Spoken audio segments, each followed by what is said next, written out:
예, 반갑습니다. 예, 올해도 또 경남 유기장에 여러분들이 많이 또 배움의 열정을 가지고 모여들어서 또 성황을 이루는 것 같습니다. 오늘은 제가 강의할 것은 164페이지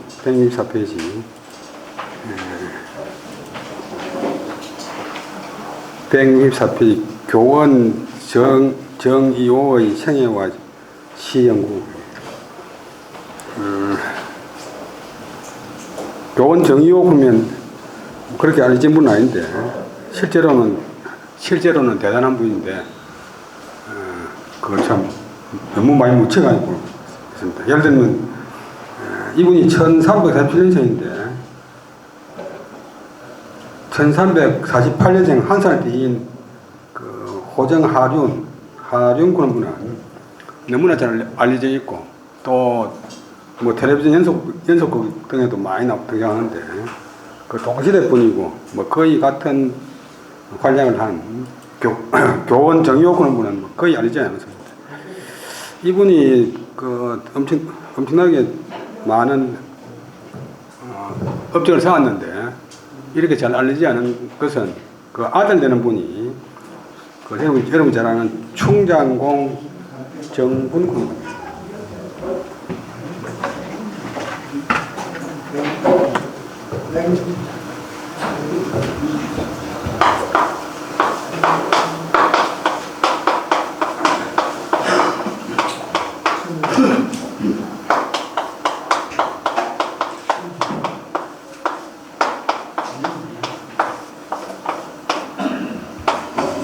원래 이 사람이 혼자 되고 포함이 되는데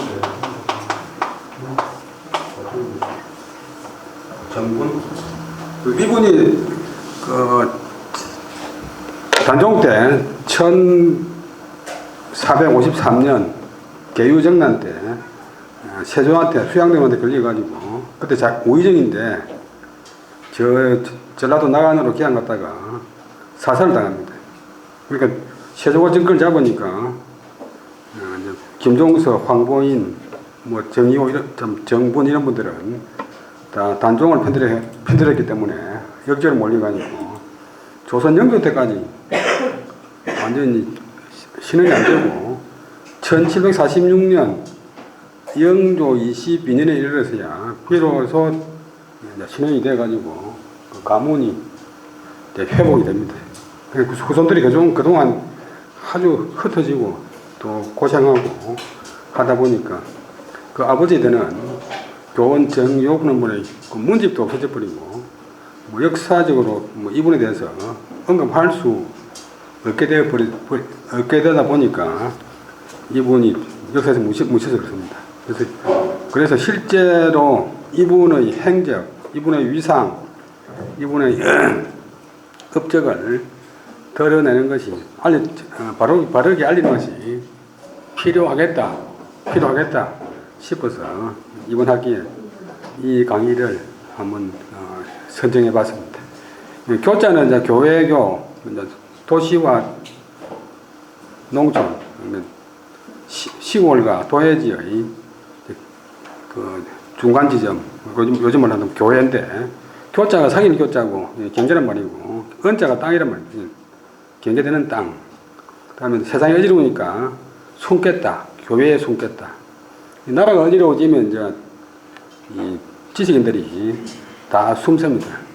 그래서 나라가 어지러우면 이 은자호를 쓰는 분이 많아지는데 고려말기에 보면 여러분들이 포원 정몽주 선생, 숨은 은자, 그다음에 야은 길재 선생, 그다음에 목은 또 이송인 선생, 그다음에 또 도원 이숭인 선생, 또 박씨들 중에서는 또 송은 또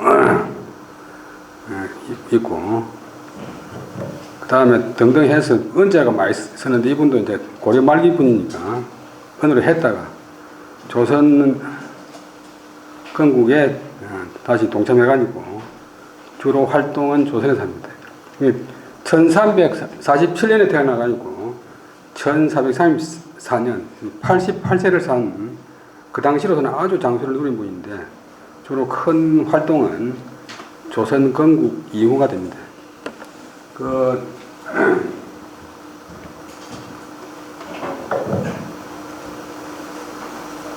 본래 이제 보건 정몽준 선생하고 해조 이승기하고 이제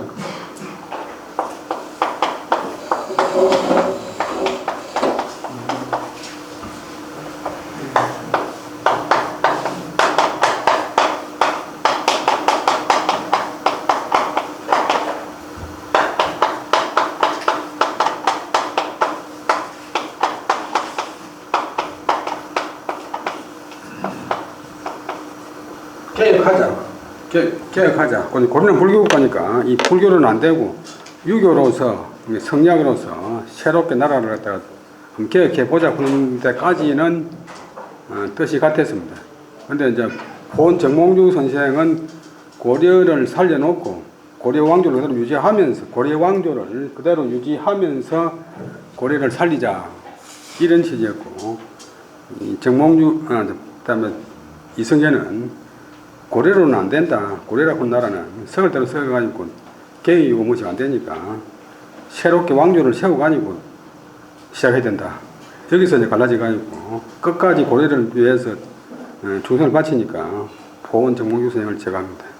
그런데 이 정이옥하는 분은 보원 정몽주 선생의 제자입니다. 제자인데 이제 스승의 노선을 안 따르고 자기가 판단할 때는 역시 이제 고려로는 안 된다 해서 조선 건국에 동참하게 되었습니다. 그 당시 공론으로는 제1가는 문학자, 제1가는 학자, 또 당시 이제 문풍을 주도하는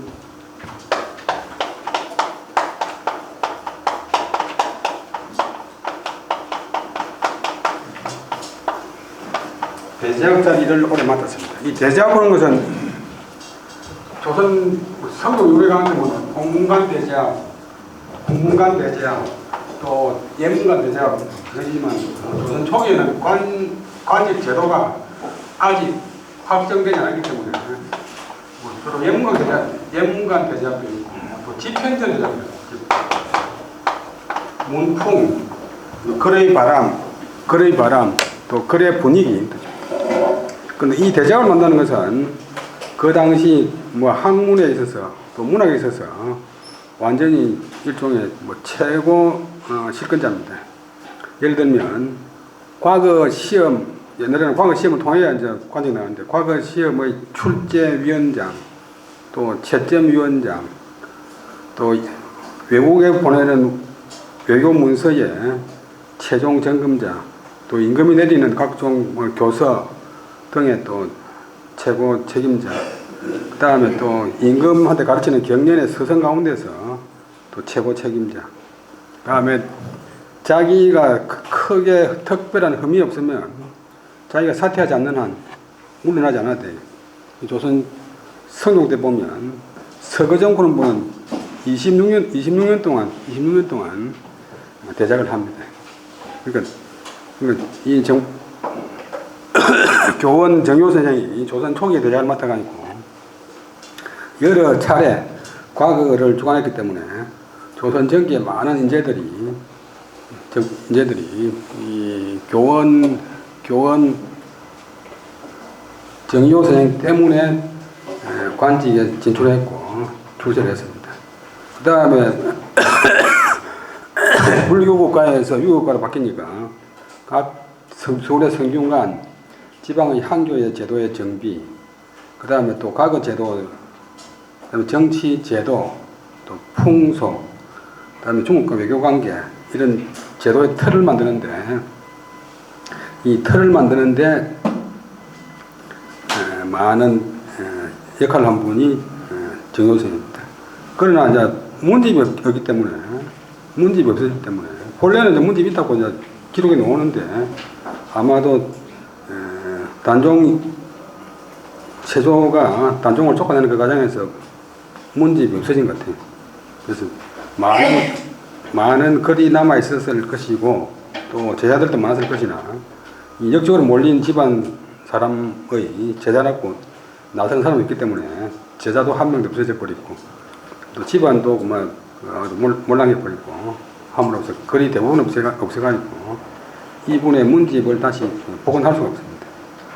그래서 1908년에 와가지고 처음으로 이제 이분의 글이 그 동문선 국가에 글을 담은 동문선 또 국가 지리지인 동국여지 성남 또 각 고을에 가면 고을을 두고 읊은 시 고을에 또 뭐 객사나 이런 데 붙인 또 기문 이런 데 다 주워 모아가지고 1908년에 만들었고 그 다음 일제때 와가지고 조선 왕조 실록이 이제 공개가 되니까 거기에 임금한테 올린 상소 또 관직에 임명된 또 기록 이런 것이 많이 있어가지고 1939년에 비로소 완전한 문집이 됩니다. 이 실록 하는 것은 조선시대에 만들 거니까 만들었지만 아무도 볼 수가 없습니다.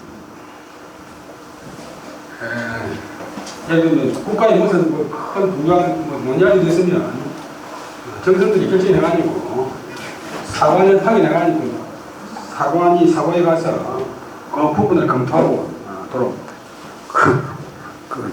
재미있는 이야기로는 세종대왕이 자기 아버지 태종실록이 다 완성되고 난 뒤에 자기 아버지에 대해서 어떻게 썼는가 궁금하잖아요. 그래서 자기 아버지가 사람도 많이 죽이고 뭐 형제간에 또 살육사건도 일어나고 해서 이 사관들이 어떻게 썼는가 싶어서 한번 보고 싶어가지고 그 정성 맹사성한테 그 실력 좀 볼 수 없나 해보니까 맹사성이 폐하가 전하께서 만약 보신다면 다음 임금들도 계속 보려고 할 것이고 그러면 사관들이 역사를 바로 기술하겠습니까? 다음 왕이 보는데 안 됩니다. 그러니까 안 됩니다 하니까 세종대왕이 알았다 해가지고 그 다음부터는 왕도 못 봅니다. 그러다가 이제 일제 때가 되니까 일본 사람들이 이것을 이제 가져와가지고 처음에 한 20분을 복사해가지고 배포를 하니까 막 지방에 이제 좀 이름 있는 집안에서 자기 조상들의 기록이 어떻게 되었는가 싶어서 막 열람을 하고 또 거기서 많은 자료를 뽑아내는데 이 전장정신 집안에서도 이제 1939년에 다시 뽑은 자료를 가지고 문집을 만들었습니다. 그래서 그 다음에 또 1946년에 해방되고 나서도 한 번 더 가능했는데 오늘날 남아있는 시가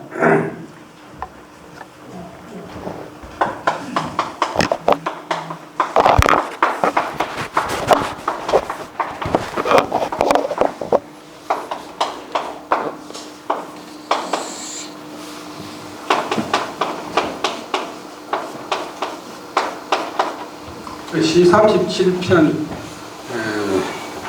시 74편,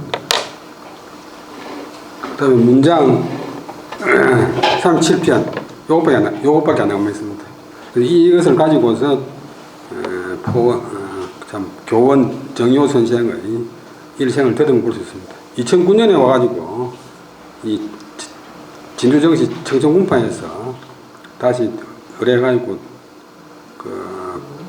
문집을 번역해서 간행했는데 이때 10편을 더 찾아내가지고 이제 최종적으로 지금 오늘날 남아있는 시가 74편, 그 다음에 문장이 37편이 되겠습니다.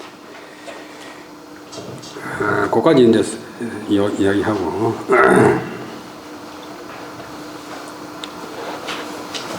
그래서 이분은 진주분이기 때문에 우리 진주의 역사, 경남의 역사 이런 것도 몇 편 남지 않은 글이지만도 많이 관계되는 것이 있습니다. 이 진주 항교가 있는 거기가 뭐 개경문이 있었는데 개경은 국가에서 경영하는 그런 숙박시설 거기에 대한 기문도 남아 있습니다. 그다음에 조선 문단에서의 교원의 역할을 보겠습니다. 우리 진주는 이제 뭐 영남 이제 우리나라 인재의 반이 영남에 있고 영남 인재의 반이 진주에 있다고 그런 말을 듣다 조선 초기까지 했잖아요. 그래서 조선 전기에는 뭐 안동이나 뭐 이런 지역하고 비교가 안 될 정도로 진주가 대단했습니다. 많은 성씨가 있지만도 대표적인 성씨가 진주를 본관으로 한 진주정시. 진주정시는 또 이제 시조가 한 분이 아니라서 크게 보면 8파가 있습니다. 그 다음에 진주하시, 또 진양강시, 진주하시도 이제 시조가 3가지가 있고, 진주광시도 2가지가 있고, 또 진주유시, 이런 등등의 가문에서 조선 초기에 9명의 정성이 연달아 나왔습니다. 그게 어떤 지역도, 다른 어떤 지역도 한 고을에서 정성이 9명 나오는 고을은 거의 없으니까, 그래서 조정의 반이 진주다, 뭐 이런 말이 있습니다. 그래서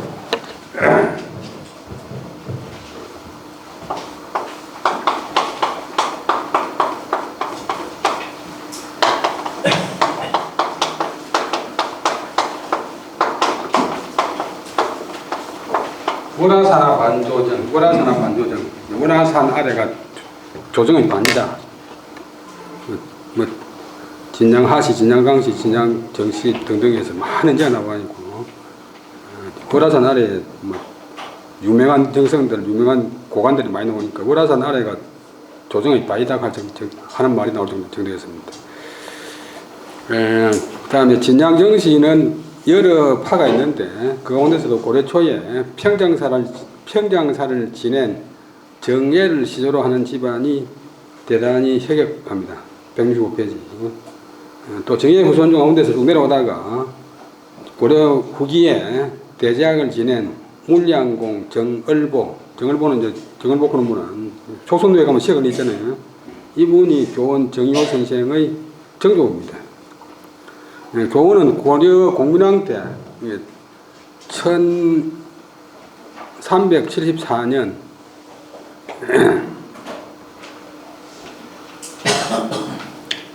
26살 때 문과에 급제하여 고려조에서 18년 동안 관직생활을 했습니다. 그때는 극도로 어지럽고 또 이제 신돈 등 이 성녀들이 정치를 주물렀어요. 고려가 이제 이 성녀가 되면 이제 세금도 안 내도 되고, 그다음에 군대도 안 가도 되니까 국가의 그 국방력과 재정을 갖다가 크게 약화시키고, 그다음에 이 또 이제 그 관리들이 저라고 또 의탁해가지고 토지를 빼돌리고 또 이제 뭐 야합을 하고 하는 등 해가지고 물란하게 이럴 데가 없어요. 그러니까 수많은 절에서 세금을 안 내니까 결국은 농민들의 부담이 아주 가중된대. 그래서 이제 도저히 이대로는 안 되겠다 해서 이성계가 고려를 없애려고 하니까 거기에 동조하는 세력들이 많이 참석했는데 이 사람들이 이제 신왕조 건립에 적극적으로 참여했고 그 중에 한 사람이 교원 정효선입니다. 이성계는 주로 무인들의 도움을 받아 조선왕조를 건립했지만 건국 이후 나라의 약 문물, 그 다음에 전장제도, 법, 그 다음에 제도, 규정 이런 것을 완비하는 데는 풍부한 경륜을 가진 전조의 원로 문신들이 절실하게 필요했다. 병자라는 하무하고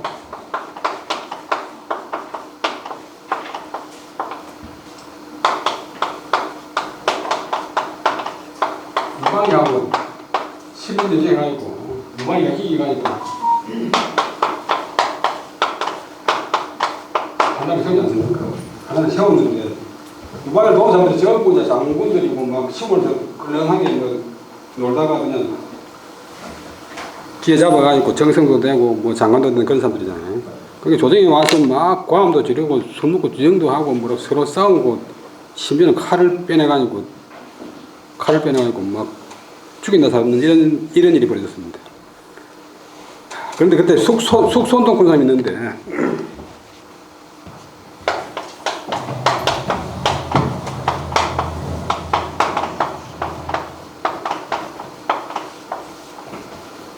그 사람이 원래 진심을 진단할 때 신앙입니다.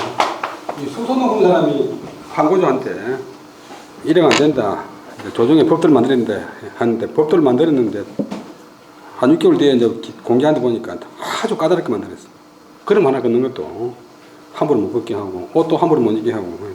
그런데 이렇게 이제 항구조는 시골의 근령표니까 이렇게 복잡하게 규정을 만들 필요가 있나 보니까 속선동이 있다.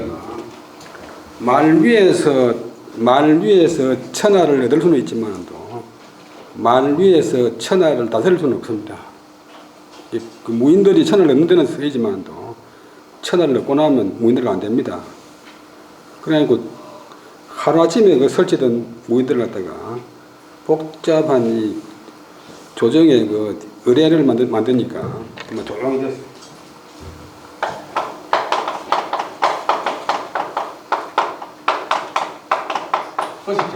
의식제도, 절차. 고려도 이제 왕건이가 각지의 막 군벌들을 다 규합해가지고 나라를 통일했는데 역시 이제 막 그 군벌들이 개인 사병을 데리고 다니고 조정에서 막 싸우고 왕건이가 통제할 수 없었는데 그때 이제 왕건의 손자인 그 고려 광종이 958년에 과거 제도를 실시하니까 하루아침에 그 무관들이, 장구들이 다 도태가 돼버렸어요. 글을 모르거나 과거 시험에 합격할 정도가 안 되기 때문에 다 도태가 돼가지고 고려가 이제 결국은 신라에서 넘어온 귀족들이 고려를 다스립니다.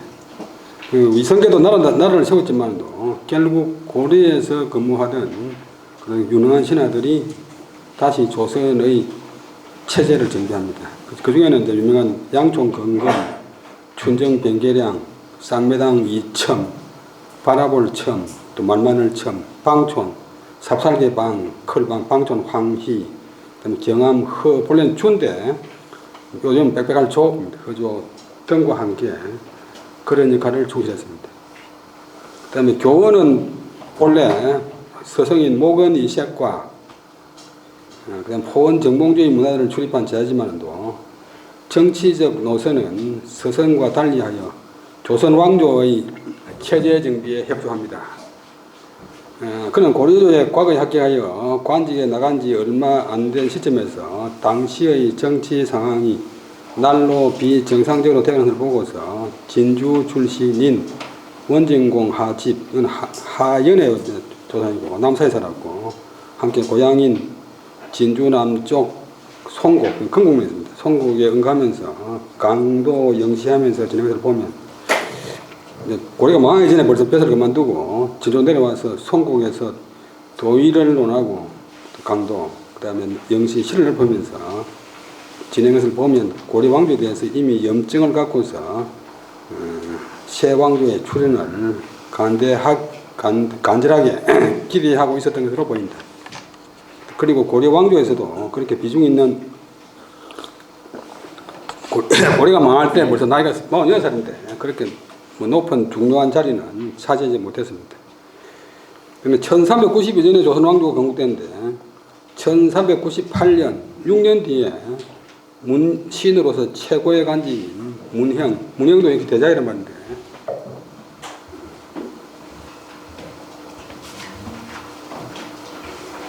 대작을 따라 입으로 문형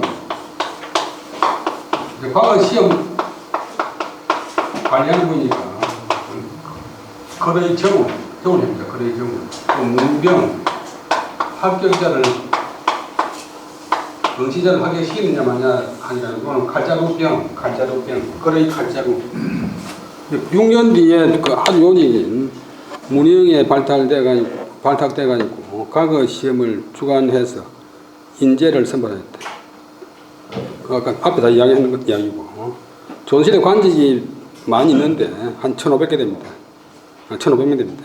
근데 가장 중요하면서 예로운 자리로 흔히 영의정일 것으로 생각하지만도 영의정 10명, 20명 배출한 집안보다도 대작 1명 배출한 집안을 더 높게 칩니다. 그래서 나라 건국한 6년 뒤에 대작을 맡았던 것을 볼 적에 그 당시 학문과 문장이 나라 안에서 제일 간다는 것을 공인받았다고 할 수 있습니다. 그 다음에 166페이지 그 첫째 단락 국제건부의 사위, 다음에 국제건부의 사위가 고려 말기 최고의 그 실력자인 익제 이재현인데 이런 기록이 있어서 제가 인용을 했는데 다시 한번 확인해 보니까 연대적으로 지금 부인의 성이 안 나와 있는데 연대적으로 보니까 이거는 신빙할 수 없는 자료입니다. 익제 이재현이 이제 1367년에 뭐 교원이 20살 때 세상을 떠났으니까 뭐 영향을 받을 수 있지만도 동세라고 하는 그 기록은 믿을 수 없기 때문에 그것은 생략합니다. 세종대왕 때 1434년에 세종 14년에 세상을 떠났는데 세종대왕이 친히 이제 제문을 내립니다. 신하가 죽었을 적에 그 제문을 왕의 명의로 내린다는 것은 실제로는 그 당시에 가장 잘 되는 사람이 있지만도 왕의 명의로 내리는 것은 사제문, 남명세왕도 사제문이 있고 태교성도 사제문이 있는데 사제문이 내린다는 것은 보통 이품 이상 국가 민족에 특별한 공 있는 사람을 내립니다. 그런데 세종대왕이 그 칭송한 이분에 대해서 한번 읽어보겠습니다. 이거는 실록에 실려 있습니다. 실록에. 원문은 밑에 주석이 붙어 있고 경은 이제 고급 관리일 때는 경이라고 합니다. 경은 작품이 타고난 자질이 소박하고 정직하고 늘 처신하는 것이 건면하고 그다음에 검소하여서 또 학문은 경서와 역사서에 정통하였고 시문의 재주가 풍부하였다. 학문뿐만 아니라 문학도 대단했다. 일찍 가거에 올라 세상의 명류가 되었고 이름난 유학자가 되었고 오로지 관리만이 아니고 학자다. 앞시대 임금님의 지우를 입었고 고려 말기부터 공민왕, 그 다음에 태조, 정종, 태조, 세종 5 임금을 그 위에 뭐 고려 말기에 우왕, 창왕, 공양왕이 있지만도 그건 잠시 했고 앞시대 임금님의 지우를 입었어. 지우는 알아주고 대우한다. 지우를 입어서 청료는 뱃을 간직 가운데서 맑으면서도 중요한 자리. 예문관이나 홍문관, 집현전 이런 데가 이제 청료지입니다. 같은 간직이라도 완전히 대우가 다릅니다. 그래서 조선 말기 같은 경우 홍문관, 예문관이 제일 좋은 간직입니다.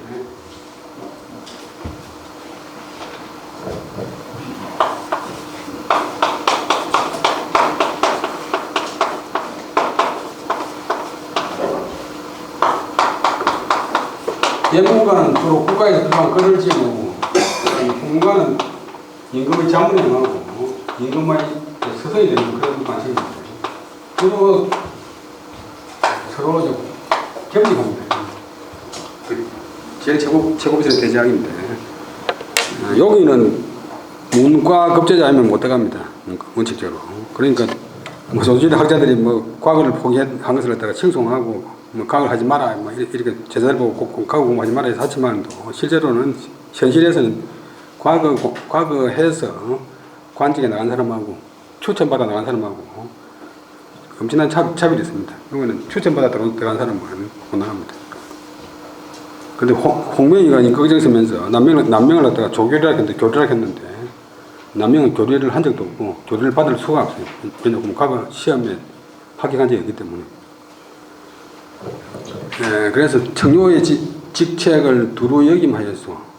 지방관은 거의 안 하고 중앙관서에서만 있었고 문한 깃털 한자는 문학 학문을 맡은 관아에 발탁되어 그때는 공관은 없었고 예문관 집현전 등등이 발탁되어서 왕명을 오래도록 맡아서 왕명을 맡았단 말은 왕을 대신해서 글을 지어가지고 전국에 반포하고 중국에 보냈다. 그다음에 성균관의 스승으로 강론결의 하지 않았고 성균관의 최고 책임자인 대사성 홍익사의 총장, 서울대 총장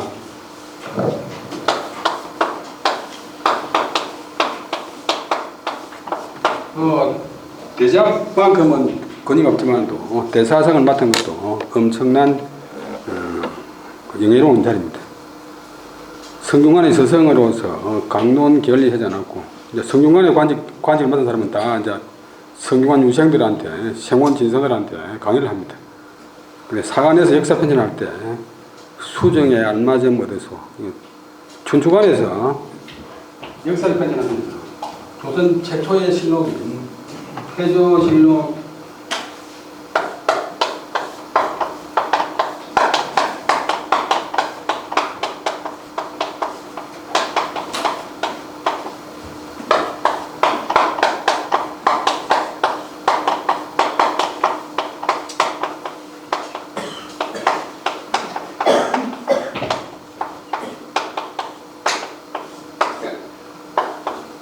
태조실록 편찬에 주도적인 역할을 했다.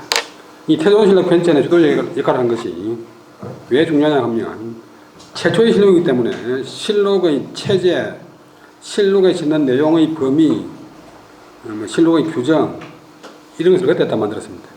세계 역사상 가장 완비되고 가장 상세한 기록이 조선 왕조 실록입니다.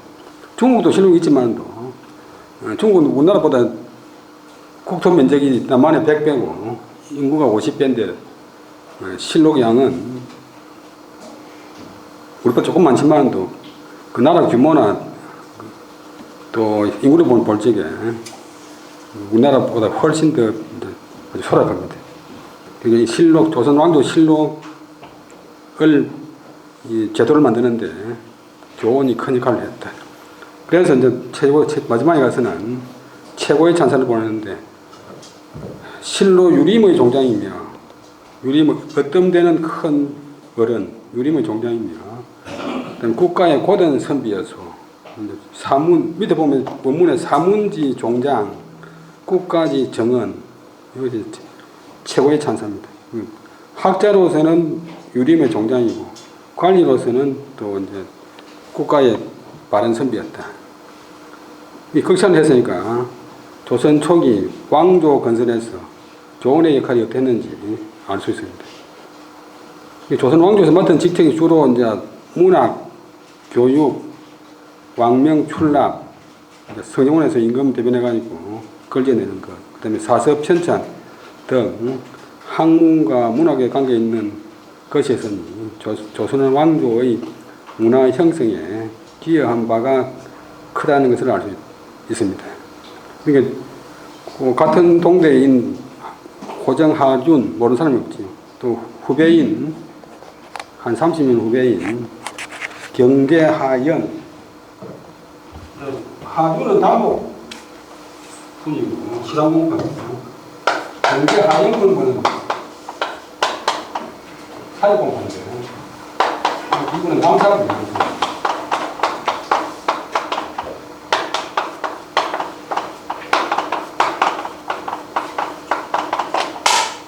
두 분 다 영의정을 지냈는데 이 두 분은 모르는 사람이 없지만 교훈은 그야말로 참 많이 묻혀있다.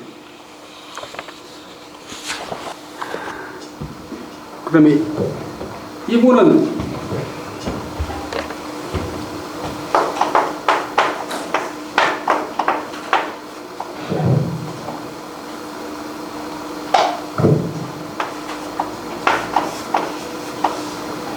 이 문서가 좋은 것이 이때 이제 이해에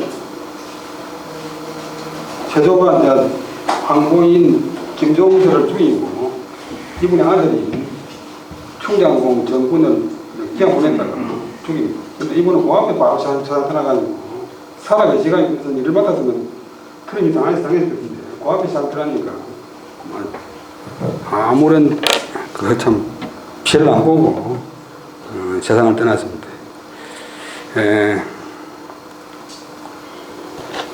그 다음에 그 166페이지 맨 끝에 보면 그가 대제학을 오래 맡았다는 것은 그의 학문과 문학이 당대의 최고위성을 증명해 준다.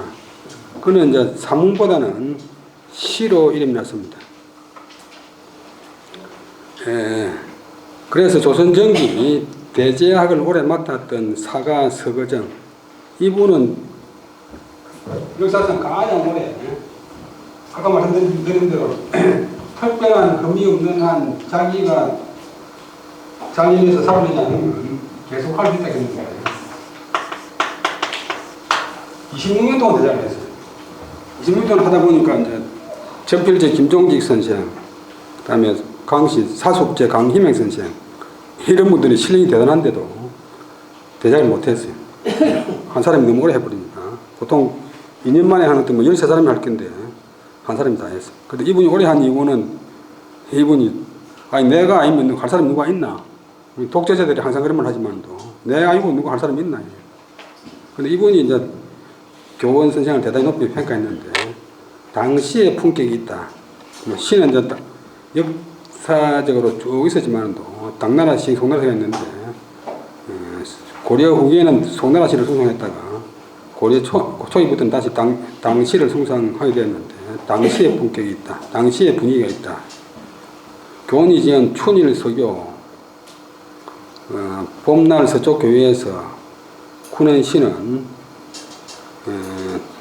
그 이 시를 당시 집 속에다가 섞어 놓아도 부끄러울 것이 없을 정도로 당시의 수준이 된다 라고 했습니다.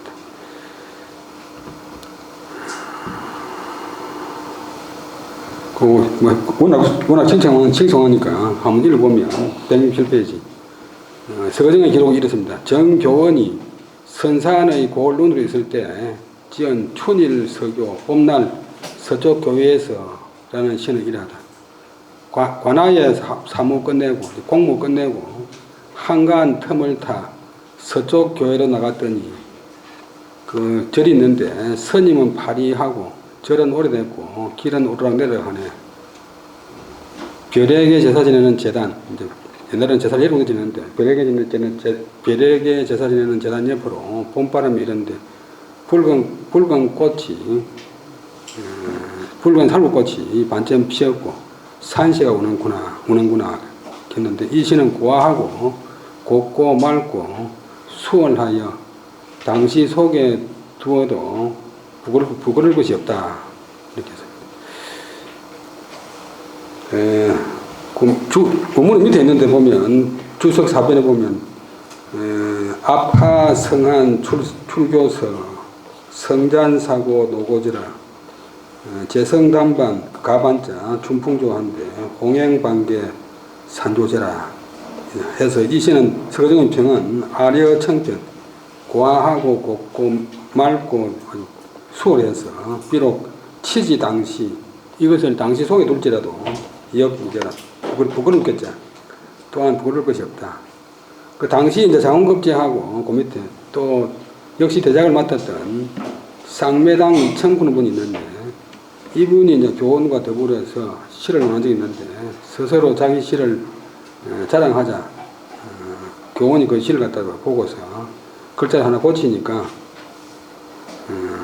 그 시가 앞에보다도 100배나 더 좋아졌다 그런 거라서 그다음에 맨 끝에 줄에 조선 중기의 신문에 대한 조감은 이제 알아보는 눈 말음조차 그걸 검사인데 알아보는 눈으로 일세를 분미했던 교산 허균, 홍길동전 지었던 허균인데 홍길동전 지역만 알지만도 실제로는 조선 역사상 그때까지 책을 가장 많이 읽었고 또 가장 많이 소장했고 중국 사신을 3번 갖고 중국에서 오는 사신 많이 할 때도 반드시 이분이 참여했는데 근데 이 시를 잘 지을 뿐만 아니라 시를 평하는 것으로서 당시 최고의 인정을 받았던 분입니다. 그런데 이분이 이제 교원의 시를 크게 인정했습니다.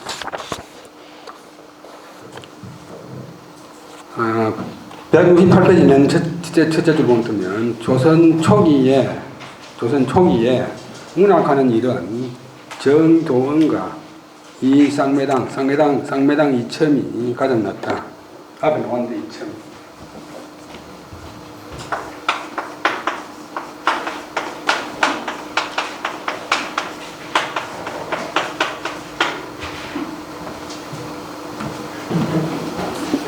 근데 정교원의 음력 2월이 바야흐로 저물고 3월이 오니 한 해 봄빛은 꿈속에서 돌아오는구나.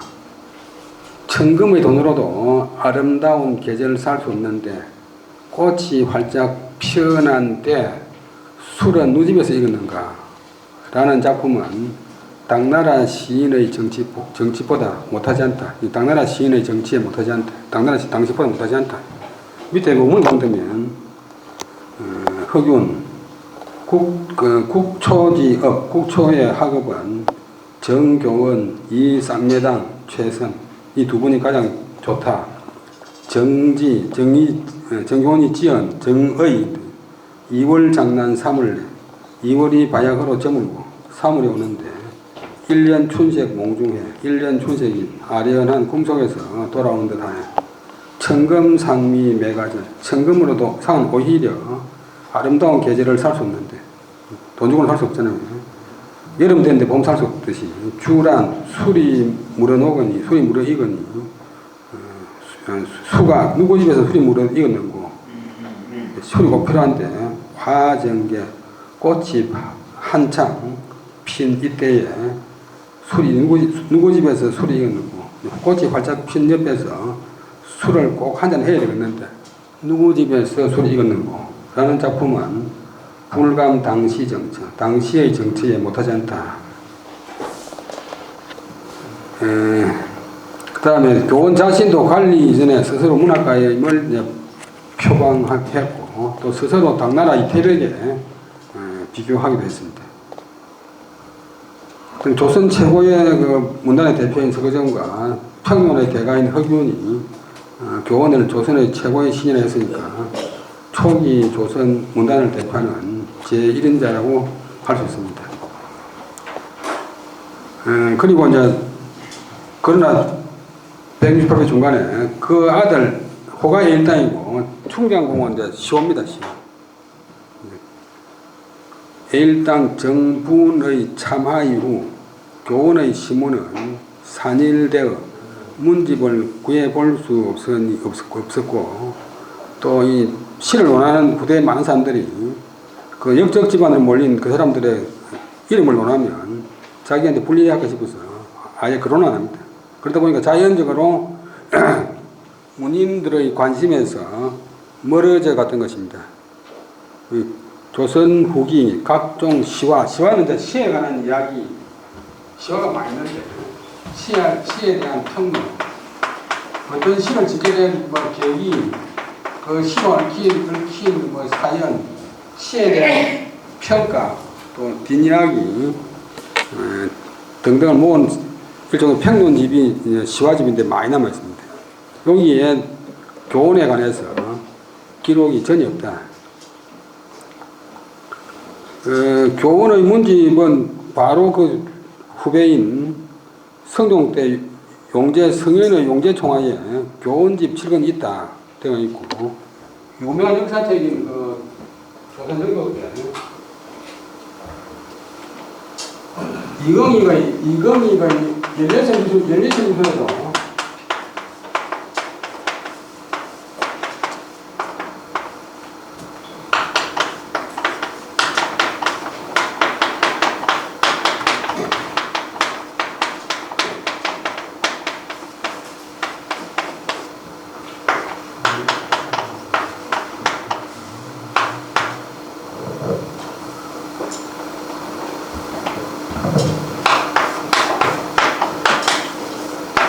문집이 남아있다고 되어 있습니다. 어딘가 남아있던 모양인데 그 뒤에 완전히 없어진 모양입니다. 그 다음에 교원의 시신, 교원은 아까 말했지만 시 74수 문 37편 남아있는데 이 교원의 시는 이제 뭐 자발적으로 지은 시는 거의 없고 남한테 준 시, 정장에 붙인 시, 남을 또 전송한 시 이런 등등을 다 걸러 모으다 보니까 다 어떤 집에 그런 시, 남에게 준 시 이런 거 남아 있고 시 전체의 모습은 오늘날 와서 알기 힘들지만 또 남아 있는 시 중에서도 조금 더 분석해 보면 크게 자아의 확립, 자기 주체성, 자기 지조의 확립, 자기 지조를 확립하는 그런 시가 좀 있고 그다음에 두 번째는 구세 173페이지 구세의 염원. 선비로서 세상을 구제해야 되겠다 보는 그런 염원. 유학자라면 공자명제가 본래 부르짖은 학문의 목적도 치고 평진하니까 자기 혼자서 잘 먹고 글 해가지고 국가하고 출세하는 게 아니고 옳은 선비라면 본래 목적이 세상을 구제하는 데 있습니다. 구세의 염원. 그 다음에 177페이지 우국연민. 나라를 걱정하고 불쌍히 여기를 연 백성을 불쌍히 여긴다. 우리 흔히 뭐 선비가 나라를 망쳤다 이런 말을 많이 하는데 그거는 잘 모르는 사람들이 비상대로 하는 얘기고 임진왜란 때 나라가 위태로웠을 때 우리나라가 망하지 않은 이유가 이 세 가지가 있는데 그 이순신 장군의 해전에서의 완성, 그다음 명나라 지원군의 파견, 또 하나가 경상도 일원의 의병활동. 경상도 일원의 의병활동은 일본 놈들도 예상을 못한 것입니다. 근데 그 임진왜란 때 의병 일으킨 분 99%가 전부 선비고, 또 일제 때 독립운동한 분도 거의 대부분이 선비거나 선비 자제거나 뭐 선비의 친구거나 이런 것이지 것입니다. 그러니까 선비가 나를 망쳤다 그런 것은 있을 수가 없어요. 오늘날 정치가들이 하는 꼴 보면 지조가 없잖아요. 지조가. 그 우리 좀 흔히 미쳐넘는 놈 하는데 미쳐넘는 놈 다른 놈에 있는 거 그랬는데 우리 동네 가면 우물물 3번 바꿔 못 놈, 어릴 때 우물물 3번 바꿔 못 놈하고는 이야기도 하지 마라고 말이죠. 어릴 때 우물물 3번 바꿔 못 놈, 이 동네 저 동네 이사 다니면서 그 미천을 모르는 그런 사람이. 같은 동네에서 독립보라 생각했더니 자기 부모가 꼭 교육 안 해도 자기 집안의 아저씨나 할아버지가 니 그러면 안 된다, 뭐 말 똑바로 해라, 옷 바로 입으라 하니까 자제한적으로 교육이 되는데 뭐좀 돌아다니면 익명성이 생겨가지고 저희 멋대로 행동하잖아요. 그래서 이 선비는 국가를 망쳐먹는 게 아니고 뭐 좀 유학이 너무 이제 뭐 고루하고 개개무고 자질구레한 예절을 중시하고 뭐 또 당파싸움 일삼고 안 좋은 점도 많이 있고 또 특히 이제 옛날 것만 숭상하고 지역은 천시하는 그런 것도 있지만 또 이 좋은 점을 보면 일단 선비라면 국가 민족을 생각하는데 아무런 이제 보상을 바라지 않고 대표적인 것이 망우당 각재우 선생이 임진왜란 때 가장 의병으로서 공을 많이 세웠는데 당연히 공신이겠지 생각하지만 전혀 공신이 아닙니다. 전혀 공신이 아닙니다. 내가 어제도 이야기했지만 청원에 가면 재령이 중에서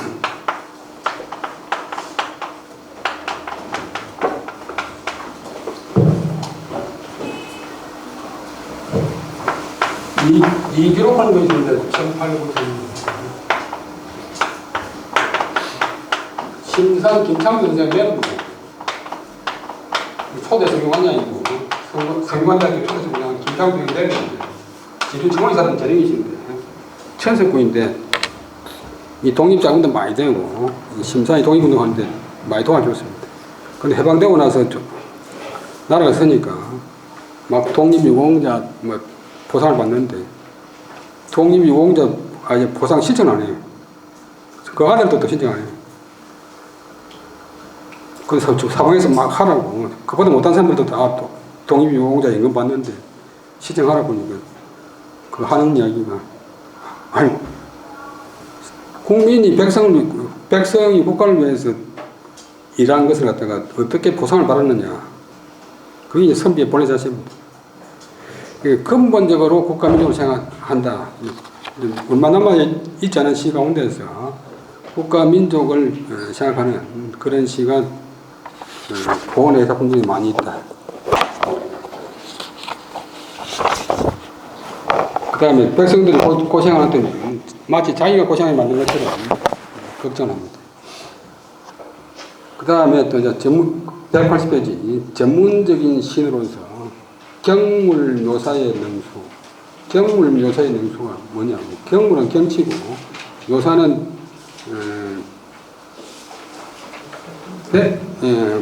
그릴묘 백길사 하여로 이제 글로서 묘사 베껴내는 내는 데서가 있고 표현하는 데서가 있고 능수다 능한 사람이다.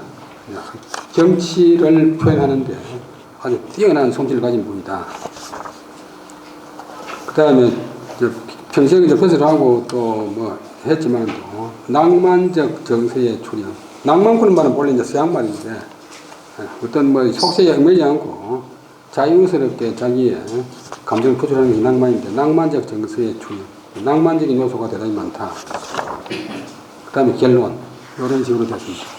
50분이 돼가니까 10분 쉬었다가 이분의 시를 같이 한번 보도록 하겠습니다. 분량이 많아서 다는 못 보지만 몇 개 뽑아서 다음 시간에 하겠습니다. 10분간 휴식하겠습니다. 10분.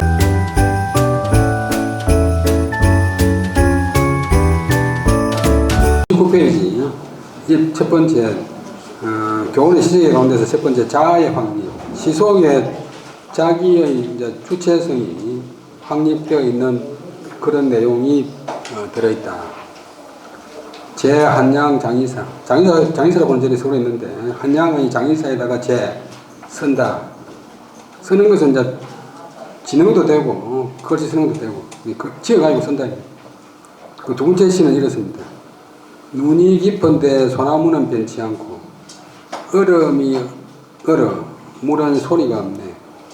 제호미를 충분히 얻으니, 산뜻하게 입안이 맑아지는구나. 설심송불개. 눈이 깊은데 소나무는 변치 않나니. 빙합 수무성. 얼음이 합쳐지니까, 얼음이 얼어붙으니까 물은 소리가 없다. 이건 나물 임자. 제호는 이제 이 한약 그 음료수 이름인데, 이름을 마시면 시원해. 제호 두 글자 붙어가 있고, 제호의 맛, 산뜻한 맛을 충분히 얻었느니, 소연치협, 협은 뺨협, 이빨과 뺨 사이가 맑아지는구나. 입안이 맑아지는구나. 이 시는 얼른 보면 겨울 경치, 절간에 겨울 경치만 읊어시 같지만 자세하게 음미해 보면 교원 자신의 의지를 중의적으로, 중은 그릇중자, 이중 뜻으로 나타낸 시라고 할 수 있다. 깊이 쌓인 눈 속에서 푸르름을 그대로 유지한 채 서 있는 소나무는 첫째 구절, 설심 송굴기할 때 소나무가 교원 자신이다. 눈이 깊다 보는 것은 세상이 어렵다는 뜻. 고려 말기 몇 차례 친원파와 진명파 사이에 암투와 조선 건국 이후 두 차례의 왕자의 난을 겪으면서도 자신의 자체가 흔들리지 않았던 자신을 겨울 소나무에 비유하고 있다. 고려 말기 가면 이제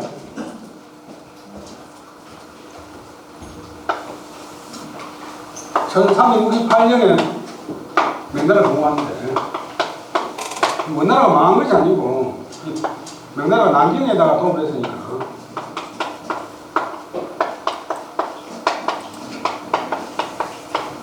원나라는 지금의 국경 망한 것이 아니고 북경 조금 북쪽 만리장성 밖으로 원나라가 밀려났어요. 그래서 큰 이 원나라가 이제 명나라 때도 존재하고 있습니다. 그래서 세종대왕 때 보면 명나라 황제가 몽고군의 포로가 된 적이 있어요. 그 다음에 한 분은 또 원나라 군대가, 몽고 군대가 북경성을 포위해가지고 북경성이 함락될 뻔한 그런 적도 있습니다. 그래서 골말기 이제 원나라가 완전히 쫓겨나기 전에 남쪽에서 난 명나라를 따라야 된다. 진명파, 이성계, 정몽주, 뭐 교원 이런 분이고, 친원파는 이제 이인님, 뭐 최영장군 이런 분이 이제 원나라하고 관계를 끊을 수 없다. 친원파, 진명파 사이에서 고려말기에 이제 분란이 많이 있었는데 교원은 친명파에 속합니다. 근데 두 차례 왕자에 난 첫째는 이제 이성계가 자기 후처 아들, 막내 아들 왕을 주니까 이방원이 죽여버렸고, 나중에는 이제 그 없애고 나서 자기 동복의 형제간끼리 또 이제 왕이 되려고 마음을 먹으니까 또 이방원이 또 이제 자기 동복 형을 죽여버리는 그런 일이 있었는데, 그 신하들은 그 정권을 줄로 안 쓸 수가 없잖아요. 그러면서도 자신의 자세가 흔들리지 않았던 겨울의 소나무에 비하고 있습니다. 공자가 말한 계절이 추워진 그런 데에라야 소나무와 척백나무가 늦게까지 푸른 것을 알 수 있다. 새한 연후에 지 송백기 구조해라. 그 말이 논에 나옵니다. 그러니까 논에 보면 이렇게 시를 적자.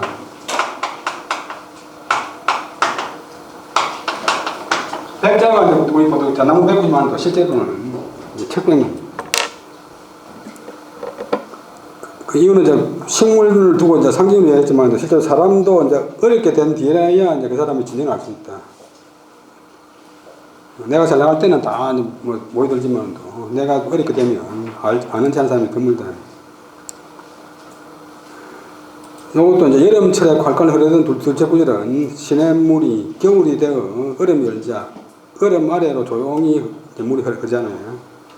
이것은 이제 그 고려 말기 복잡한 시대상을 만나서 한때 벼슬에 묻어나서 은인자중 숨어서 참고 스스로 정중하게 처신하는 교원 자신의 모습입니다.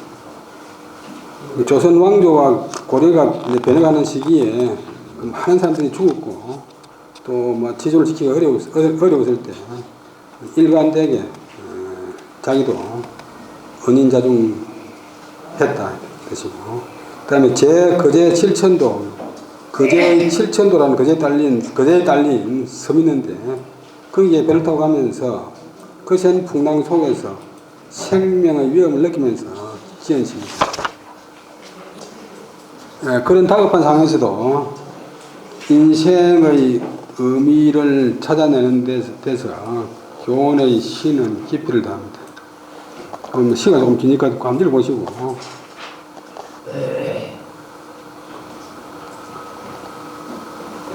그 다음에 밑에서 셋째 줄, 어려운 상황, 파도가 치는 어려운 상황에서도 믿을 수 있는 것은 자신의 충직한 바탕뿐이라는 말이 명언입니다. 결국은 여러분들도 살아보셨지만도 결국은 자기 자신 하기에 달립니다. 결국 상황을 타개해 나갈 수 있는 능력은 자신에게 달려있을 뿐이라는 것이다.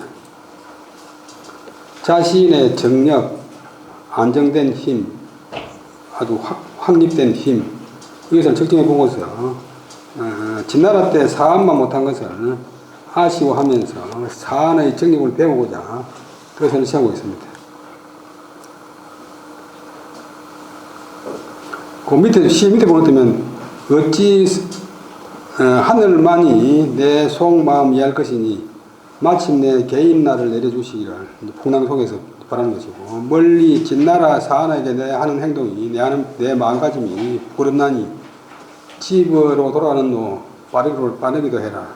이제 그 풍랑 만화가 안 빨리 죽으려고 노를 빨리 지어가지고 빨리 가는 것이 내가 내 말 같으면 내공이 없다. 이렇게 됩니다. 이 사회를 본 사람이 어떤 사람이냐 보면 왕위자고 하던 시대 사람인데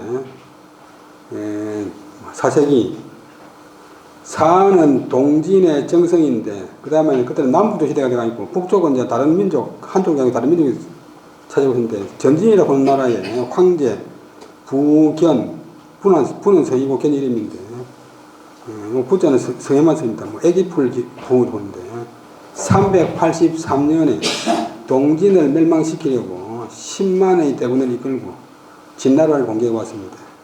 이때 사안은 그의 조카 사현을 대장으로 삼고 아우, 사석, 아들 사염 등을 전쟁터로 보낸 뒤 보내어서 안희성 비수 물리령 비수 지역에서 방안으로 해서 결국 대성을 거두었습니다. 사는 아들, 아우, 조카를 전쟁터에 보내놓고는 태연하게, 자기가 이제 뭐 정성이고 실제로 총살인간 태인데 별장에서 문을 들고 바둑을 두고 있습니다. 전성보고가 들어왔지만, 그 국가 운명이 걸린 전성보고가 들어왔지만, 사안은 그대로 바둑을 두고 있으면서, 애들, 하는 말이 애들이 크게 이었구만 하고, 나무 이야기 하듯이 계속 바둑을 두었습니다. 아주 참 침착한 분입니다. 이 포원은 풍랑 속에서 생명의 위협을 느끼면서도 사안의 냉정한 그런 자세를 배우고자 했던 것입니다. 그러니까 수양의 정도가 얼마나 깊은지 알 수 있다. 살기 위해서 노를 빨리 짓는 자기 행동에서 초라함을 발견하고서 자신의 공부, 이때는 사람 되는 공부, 수양의 공부가 부족하다는 것을 느꼈습니다. 그 송나라 소동파 아버지 그래 보면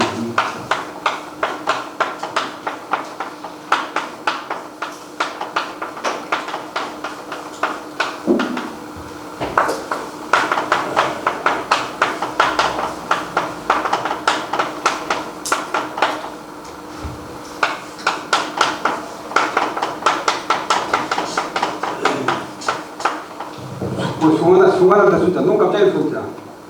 태산이 붕어 아니 태산 붕어 안전이 태산이 내 눈앞에서 무너진다 해도 그거는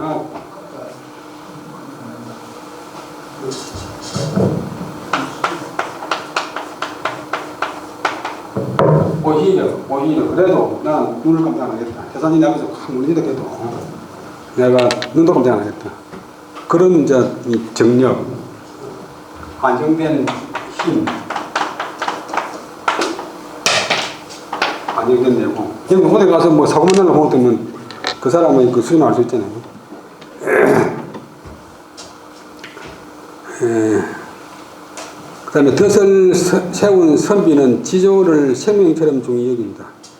지조가 없으면 선비라고 일컬 수가 없다. 뭐 글 잘한다고 선비가 아니에요. 선비의 필수 조건이 지조입니다. 고려 말 벼슬을 버리고 선산에 안가했다가 새 왕조의 부름에 응하지 않았던 야은 길제는 이제 이 교훈하고 같이 포원 정몽주 선생의 제자입니다. 충신도를 갖고 있었는데 거기에 교훈이 시를 썼습니다. 교훈이 부사인데 교훈은 선산의 골본으로 나가서 야은에게 여러 가지 도움을 주었습니다. 정치 노선은 다르지만도 같은 동문이니까. 서로가 자기의 노선에 충실했으므로 교훈은 새 정부에 참여해서 국가를 발전시키려는 그런 노력을 하고, 야은은 나는 고대 신하니까 조선에 배설할 수가 없다 라고 하면서 서로가 서로를 인정하면서 친구를 맺었다. 그때 이제 교원이 갖고 있는 길야은 중신도에다가 쓴다. 이 교원의 시는 이 제자 같은 남한테 준 시를 이제 모으다 보니까 이런 시가 많이 남아있어. 시에서 지조를 시켜서 불사이군하지 않는 야언을 인정하고 있다. 충신은 불사이군이요 열리는 불경이 그러다 보면 말이에요. 통하면 되잖아요.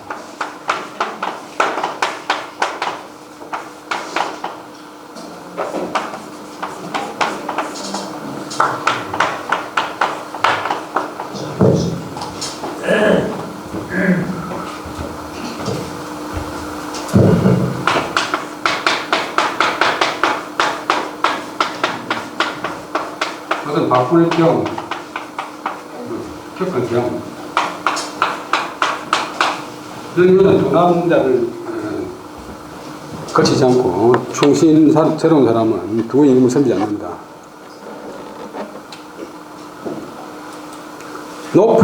치를 못하면 높은 벼슬로 어찌 내 생에 지를 수 있겠는가.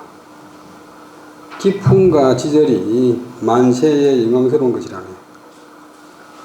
다섯 나라 조정에서 벼슬한 장락로를 보소서.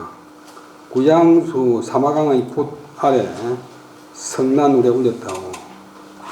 헌상은 이제 초원이고 지만데 높은 벼슬아치들이 타는 이제 밖에 달린 가마가 초원이고.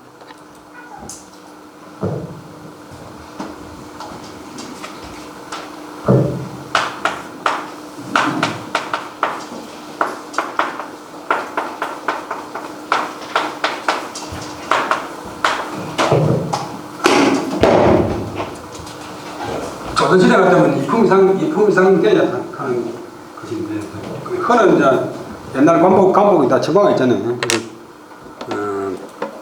초음과 관복이라 말인데, 높은 벼슬이 헌상기족 낙오생가 풍절사위 만세형. 풍절은 기품과 지조, 이에 곧 만세의 영광이라네. 간치 오조 장락조. 당나라 때부터 송나라 때까지 왕조가 한 50년 만에 5번 바뀌었는데, 밑에 조그만 나라 놔두고 그 나라 말 계속 각 나라마다 정성하고 높은 벼슬한 풍도라고 사람이 있었어요. 그 사람이 5왕조에 길이 절구한 늙은이를 보소서.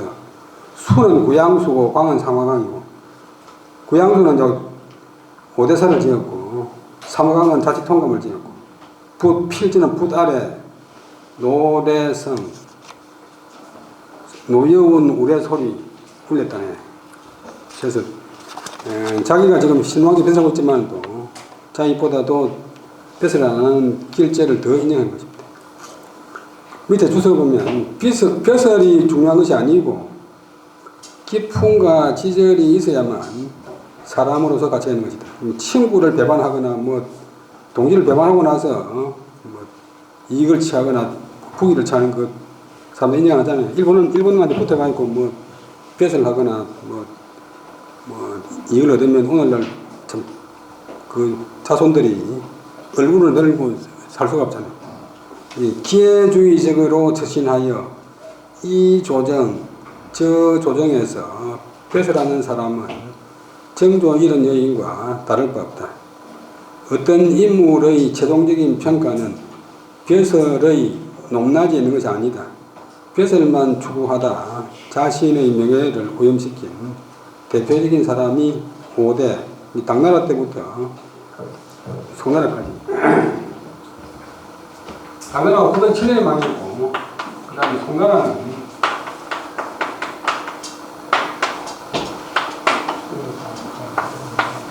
한 60년에 있었는데, 한 50년 동안에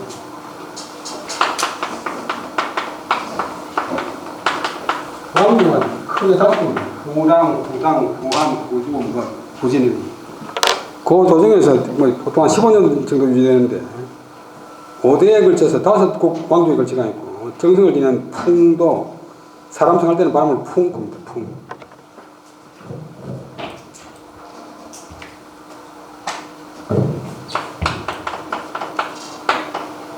다음에 길고면 다리에 빙차하고 같은 데서 이 풍도로가도 있는데 하여튼 5 왕조에서 계속 정성을 지냈어요. 역사적으로 이 사람이 기회주의자의 대명사가 되어버렸어요. 40년 동안 벼슬하면서 5개 왕조 8개성은 무엇이냐면 같은 왕조면서도 또 왕위를 찬탈해가지고 다른 성이 왕조가 되니까 5개 왕조 8개 성 13대 황제 13명의 황제를 섬기면서 계속 정성 자리에 있었다. 어떤 면에서 보면 대단하지. 그런데 오대사를 지은 부양수군은 송나라 초기의 학자가 염치를 모르니 무엇인가, 무슨 물건인가, 불지 염치하니 끊고 위 하물가. 이 사람이 염치를 모르는 사람이니까 이게 어찌된 물건이고 매도했고, 그 다음에 삼화강은 자치통감. 춘추 이후 송나라 전까지 한 1300년 역사를 갖다 기술한 삼화강은 간신 가운데서도 더욱 심한 자이다. 간신지 우자가 더욱 우자지만도 명사가 되면 더욱 심한 것, 명사. 간신의, 지는 보면 간신의 우다라고 이제 아주 매도했습니다. 그런데 이제 교원 자신도 보면 어떤 면 보면 고려 왕조에도 배설하고 또 조선 왕조에도 배설한 교훈을 두고 자기가 이런 시를 지을 수 있겠나 라고 부정적인 생각에서 보면 이런 말을 할 수 있습니다.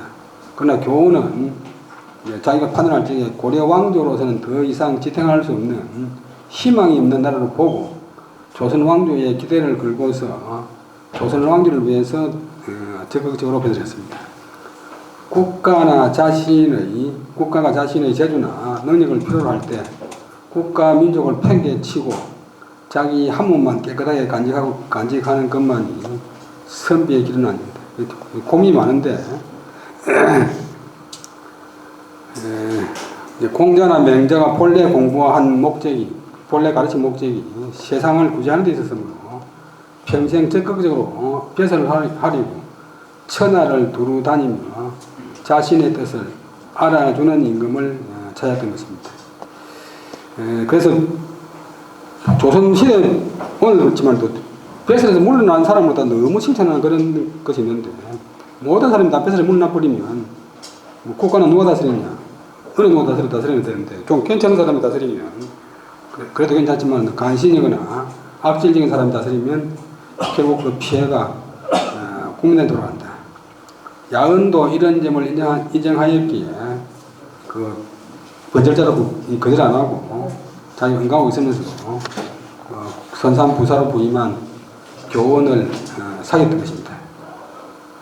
이조정 저조정 기웃거렸던 풍도와 교원의 출사는 왕조를 이제 두 왕조 생겼지만 태도가 아예 달랐습니다. 그 다음에 교원은 스스로가 관리가 되어 출세하기 위해서 힘 있는 사람에게 영합하는 것이 아닌가 하고 가끔 스스로 점검하였습니다. 제 진주 부다역, 진주에 있는 부다역, 여건 이제 국가에서 이제 관리들 출장 나오면 소식을 제공하고 타고 다니는 말을 갖다가 교환해주는 그런 곳입니다.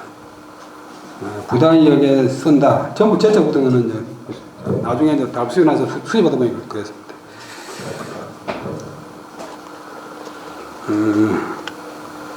바람 맑고 달빛 고와 가을 기운 높은데 여의 정자 붉은 단풍이 말머리에 휘날리네.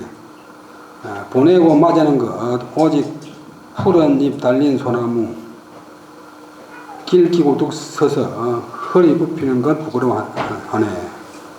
풍을 청년 고을연자 바람과 달이 맑고 곱고 축이고 가을 기운이 높은데 역에 속한 정자 폭력 붉게 단풍 든 잎이 마두표 말머리에서 표는 나붓길이는구나. 송령유유 장염수 이곳에서 많은 사람들을 보내고 맞이하는 것은 오직 푸른 수염의 늙은이 근데 이 소나무를 갖다가 인격화 해가지고 인화해가지고 이렇게 표현했어요.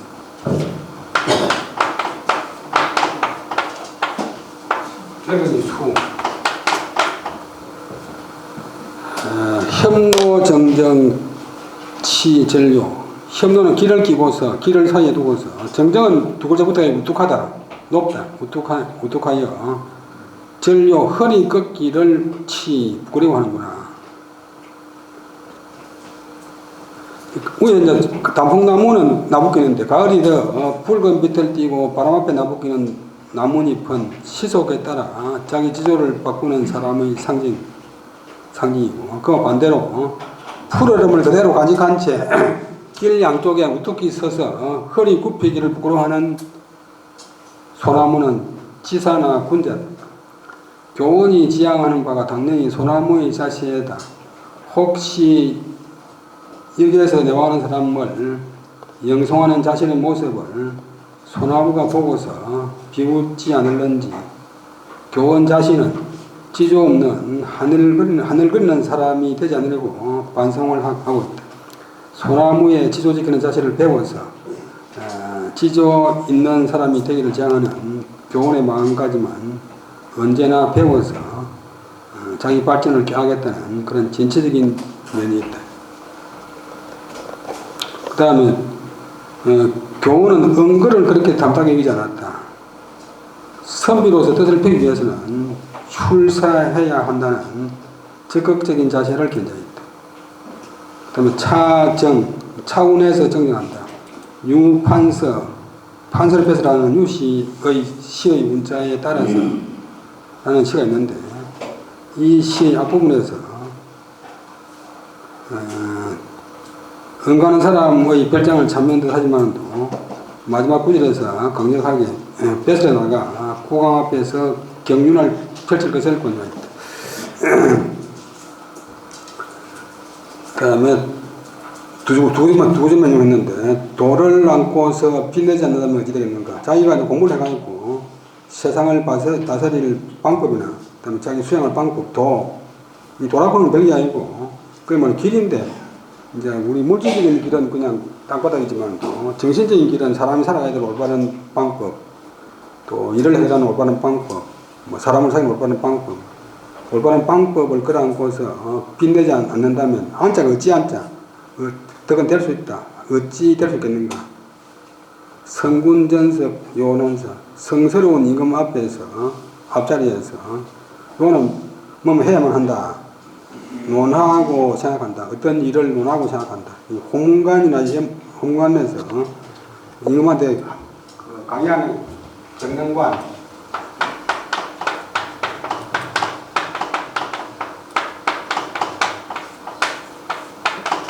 경영관은 경은 경서고, 이거는 자리입니다. 대자리였죠.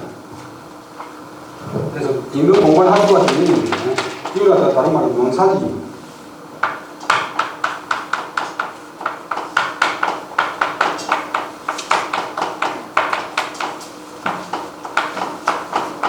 이 사람들은 이제 임금하고 접촉할 기회가 가장 많은 사람들인데, 경영관이.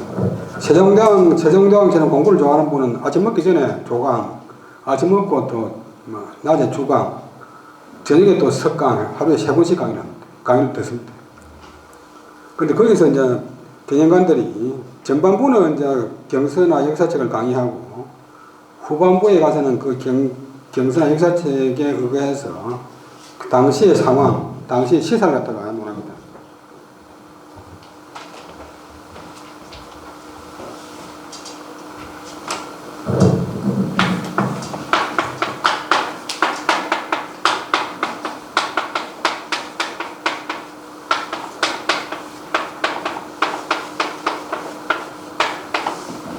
경서로 인해서, 경서의 바탕에서 그 경서를 끌어와서 역사를 논한다. 청사를 논한다. 맹자에 이런 이야기 있으면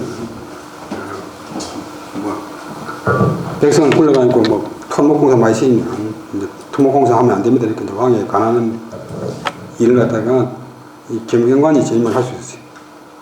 근데 이 은금만 한다고 은금가 뭐 최고가 아니고 능력을 갖추고 있고 국가가 필요로 할 때 자기 능력을 발휘하는 것도 역시 중요하다. 뺏으러 나가면 무조건 나쁘고 뺏으러 안 나가면 무조건 훌륭하다 보면 말이 안 돼요. 과거 시험 준비하면 뭐 옳은 선비가 아니고, 과거 시험 준비 안 해야 옳은 선비다. 실제로는 과거에 합격할 자신이 없기 때문에 옳은 공부한다고 핑계대고 해서 과거 공부 포기하는 사람들이 많이 있어요. 예를 들면 이제 생유신 가운데 남용원 같은 분은 태어날 때 그때 사교신 할 때 2살밖에 안 됐어요. 그 사교신사한테 생유신사 나고 자기 아무 관계 실력이 없는데 후대에 와서 이제 생유신사 보는데 이제 흑인의 이제 가혹한 평가는 과거 시험에 합격할 자신이 없으니까 괜히 이제 뭐 뺏어 안다고 이제 방랑했는데 그 나중에 이제 생긴물은 나중에 생긴 이야기고, 그 조선 정기나 중기에는 생긴물 말이 없습니다. 근데 우리가 이제 역사를 볼 적에 역사 사실을 다 믿으면 안 돼요. 책도 뭐 비판적으로 봐야 되지. 책을 다 믿으면 안 돼요.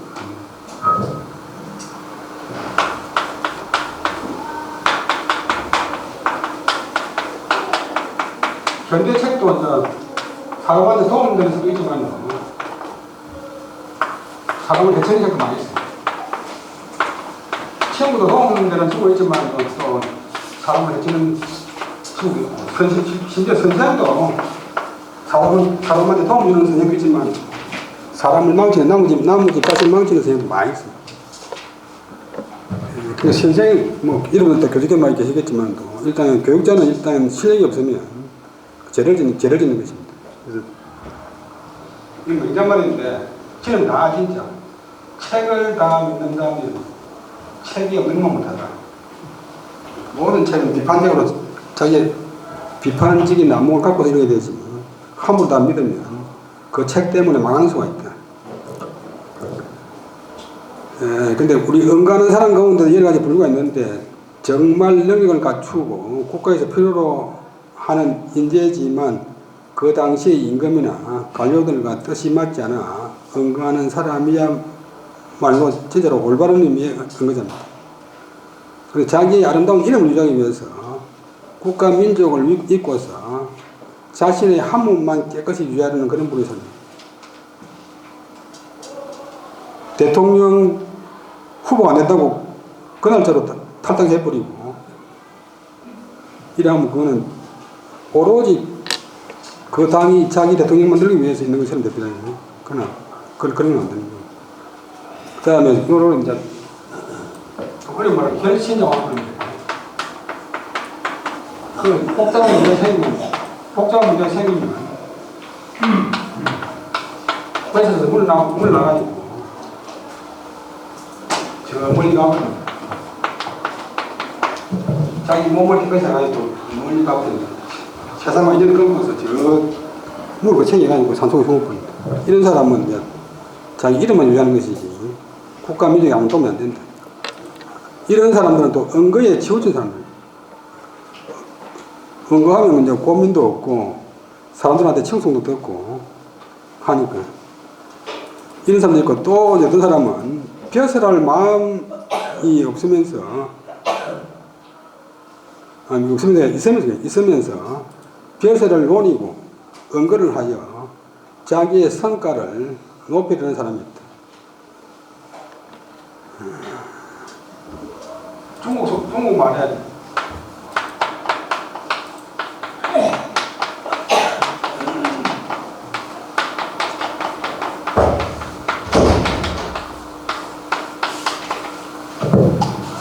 종남산이 그 중국 당나라 서울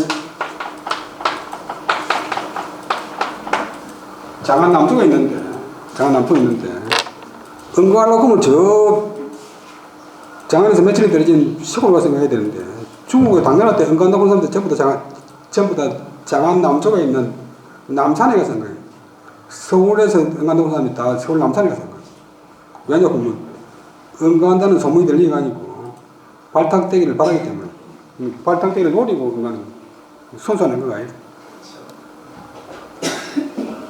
그리고 이제 어떤 사람은 조선 고려 왕조에 뺏어졌던 사람인데 지조 없이 신왕조에 뺏어간다는 비난이 두려워서 뺏을 못하는 사람 17리가 아니고 배짱이 없어가지고 신왕조에 협조 못하는 그런 사람도 있었대. 근데 그러나 교훈은 조선 왕조의 건립을 당당하게 보고서 고려보다 훨씬 나은 나라다 해가지고 적극적으로 참여하여 문화, 문학, 학술, 교육 등의 측면에서 자신의 능력을 발휘해서 국가에 기여하려고 뜻을 세웠던 것이다. 그래서 그 위에 말이 이 교훈의 뜻을 잘 나타냈는데 도를 갖고서 능력을 갖고서 경륜을 갖고서 빛내지 않는다면 어찌 되겠는가. 훌륭한 성스러운 임금 앞자리에서 어떤 일을 원하고 생각해야지 하는 적극적인 참여를 보냈습니다. 그 다음에 구세는 세상을 구제하려는 그런 예문. 어병도 이제 구세 하나지만도 뭐 참 나쁜 일 하는 임금을 바로잡는 것, 또 정치가 바로되게 하는 것, 전부 이제 구세인데 당나라 때 이제 그 총에 위징이라고 본 사람이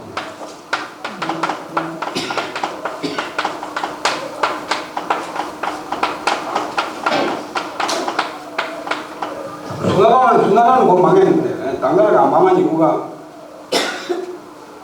이 이비적이다 보는 이런 직관을 하는 신하들이 있었던 거예요.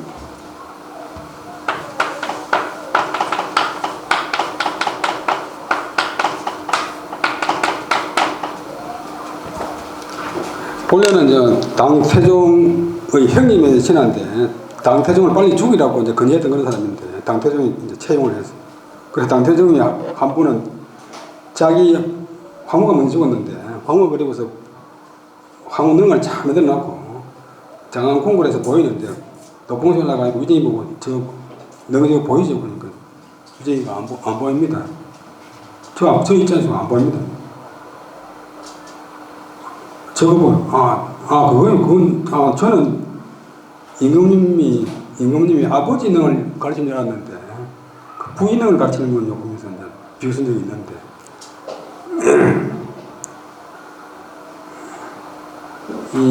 그 세상을 부지하는 것은 여러 가지가 있는데 임금을 바른 길로 인도하는 것, 임금을 또 임금한테 간언을 하는 것, 나라가 어려울 때 해결하는 것 등등. 그래서 도예명처럼 뭐 초에 물 나가고 농사 지으면서 뭐 신하문 이런 것에 대해서 목가정의 신이라고 추앙을 받지만 교훈은 별로 탐탁하게 생각하지 않습니다.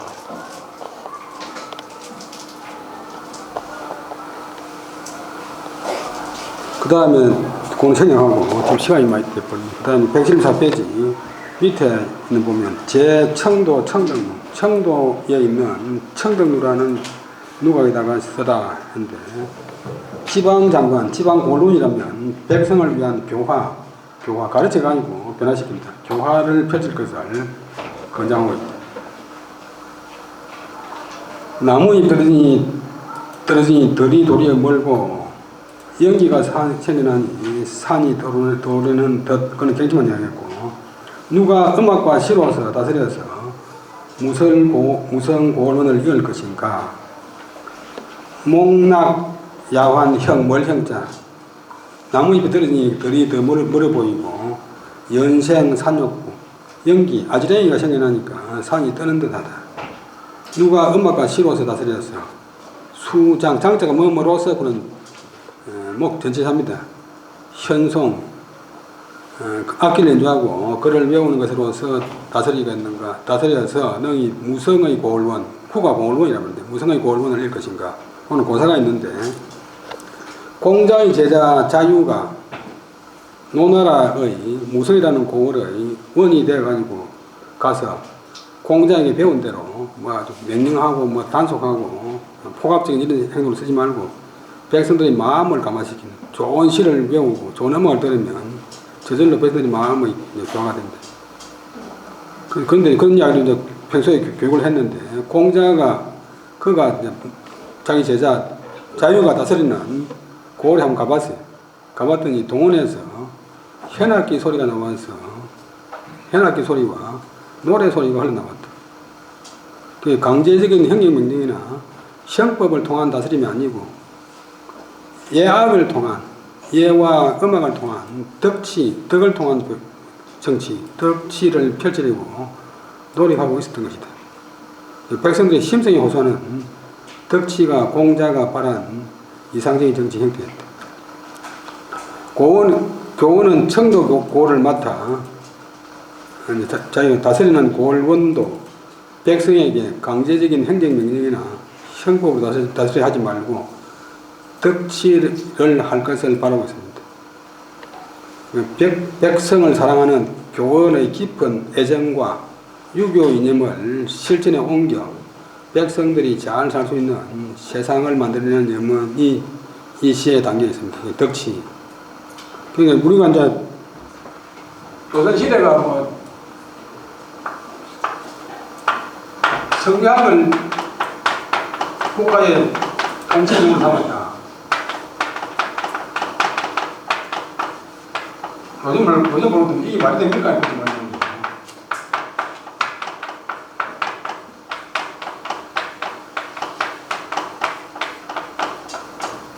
거예요. 성경이 다루어도 좀 너무 이제 비현실적이고 공리공을 흘렀지만도 사람의 마음을 이제 잘 알아가지고 심성을 교화하면 그 사람이 국가에 충성하고 효도하고 친구들한테 신의를 지키고 뭐 옳은 일을 하고 뭐 있다 하니까 죄를 안 짓고 이제 올바른 길로 가야 되는데 교육을 잘하면 그러면 이제 요즘 말하는 경찰이나 법관 이런 거 아무 필요 없어요. 경찰이나 검찰, 법관, 교도소 이런 것 때문에 국가 예산이 엄청나게 낭비되잖아요. 그렇게 되기 전에 미리 이제 유학을 통해 가지고 교육을 시켜가지고 백성들을 죄짓지 않게 하는 겁니다. 북경 근방에 어떤 가출소, 어떤 북경 근방 8개의 볼이 있는데 어떤 볼에 가출소장이, 경찰서장이 하도 범죄가 많이 일어나서 다니면서 계속 범죄하는 거라고 강의를 했어요. 그런데 범죄가 안 줄어들었어요. 그 우리나라 명칭보호거든.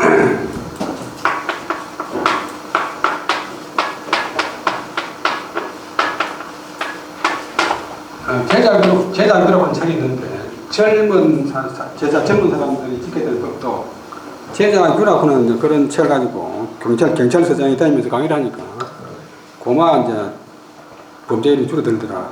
그런 말이 있어요. 여러분들 교육에 계시겠지만도 지도자님 매일 아들 때리고 뭐 벌 세우고 생각한다고 되는 게 아니고 그 이전에 이제 마음을 바른 길로 인도하는 것이 이제 유학의 목적입니다. 그러니까 유학을 공부한 선비의 목표는 자기 수신해가지고 거의 머물면 안 되고 이제 치국평천화, 제가 치국평천으로 가야 되는데 수신 제가의 단계를 거쳐서 치국, 자기 나라를 다스리고 더 나아가 치평천화, 천하를 평화롭게 하는 데까지 가야만 이제 유학의 공부 목표가 달성된 것이다. 이런 목표를 달성하려면 항상 순탄한 길만 앞에 놓이는 것이 아니다. 세상에는 모두 혼자만 사는 것이 아니고 악질적인 사람, 교활한 사람, 뭐 사기꾼 뭐 많이 있잖아요.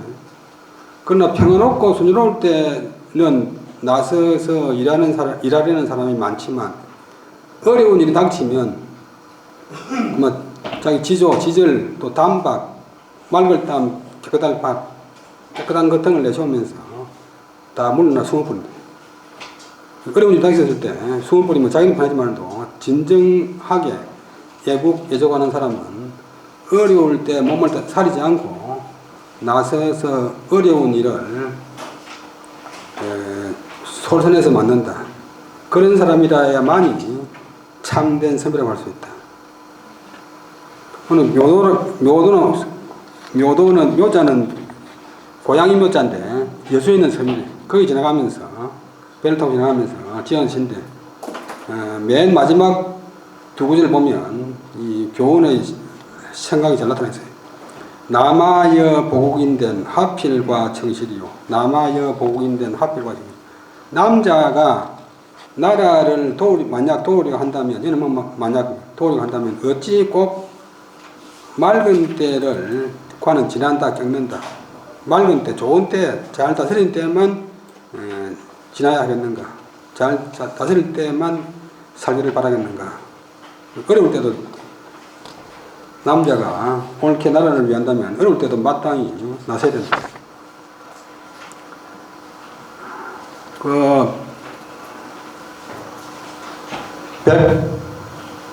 176페이지 두 번째 단락 맹자가 남긴